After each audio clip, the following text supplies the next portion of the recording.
Hello everybody, welcome back to How to Reset Info channel. In today's video, I'll show you how to easily change the data size of your USB memory in the Canon i-SENSYS MF657Cdw.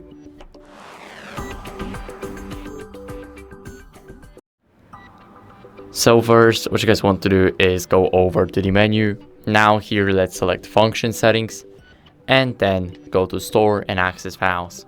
We need to click on the common settings. And here we need to click on scan and store settings, USB memory settings, and then the change default settings of our USB memory. So now after we scroll all the way to the bottom, we will have the data size. Now what can we do here is we can change it to small, so it will be a priority for our storage, so it will take up less storage. Or we can change it to large and then the quality will increase, but so will the size of it, so the storage. And that's basically how we can change it. Let's apply the large one.